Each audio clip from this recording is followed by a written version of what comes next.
Bentonite clay powder, ano nga ba ang gamit sa kanya? Ito po ay clay powder na ginagamit pang pamper ng skin kapag gusto mo na i-treat yung face mo once in a while. So once a week, gumagawa ako ng clay mask for my acne prone skin. Pero itong si Bentonite clay powder ay pwede naman sa lahat ng skin types. So hinahalo ko lang siyang ganyan. Pwede siyang ihalo sa tubig kung ayaw mo na may amoy kasi wala talaga siyang amoy. Kaya lang, since ang gamit ko ay apple cider, kaya lang siya nagkakaroon ng matapang na amoy. So, minimix ko lang siya dyan. Depende sa consistency na gusto ko. Tapos, ilalagay ko lang siya sa face ko. Alam niyo ba na maraming benefit ito? Kasi kung oily skin ka, sinisip-sip niya yung mga excessive oil sa face. Kinakalma niya din yung mga inflammation sa ating mukha, lalo na kapag meron tayong breakout. Hindi rin kasi maiiwasan na magka-breakout tayo, lalo na kapag dadatnan sa mga babae. Pero sa mga lalaki naman, pwede rin ito kung oily skin talaga yung type ng skin ninyo. Ako acne prone skin ako. Tapos, gustong-gusto ko siyang ginagamit, lalo na kapag nagbi-breakout ako. Kasi kinakalman niya talaga yung mga inflammation. Nagawan ko na to ng video dati, ipinakita ko sa inyo na nung tuyong-tuyo na siya, ina-absorb niya talaga yung oil, lalo na yung dito sa noo at dito sa ilong na part. So, lagi ko sa inyong nakikwento na yung nililingkan ko nito na store, minsan naga-out of stock. Kaya ginawan ko talaga ng paraan, naghanap ako ng store na meron din tindang Bentonite clay powder kagaya nito. So wala naman yun sa brand. Ang importante, Bentonite clay powder.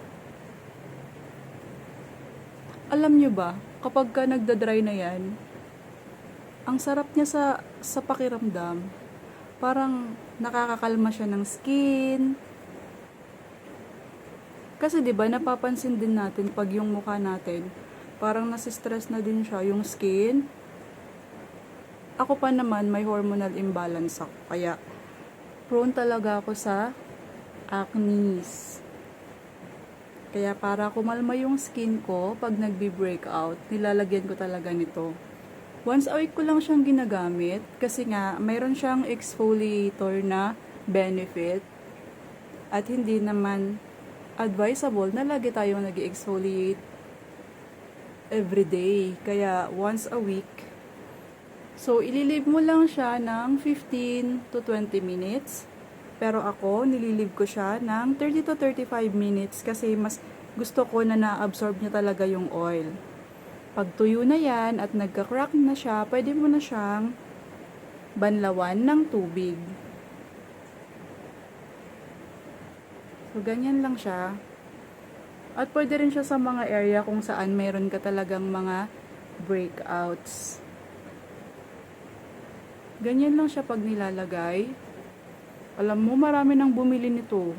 Mura lang kasi, tapos magagamit mo na ng pangmatagalan yung isang pouch.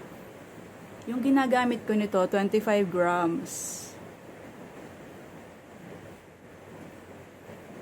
Tamang-tama, maulan, hindi lalabas ng bahay, magpa-pamper lang ng skin, ititreat natin yung skin natin once in a while, at sobrang mura lang nito ha. Pwede itong sa tubig mo lang ihalo. Ako kasi may inuubos ako na mali na konti na lang na apple cider vinegar.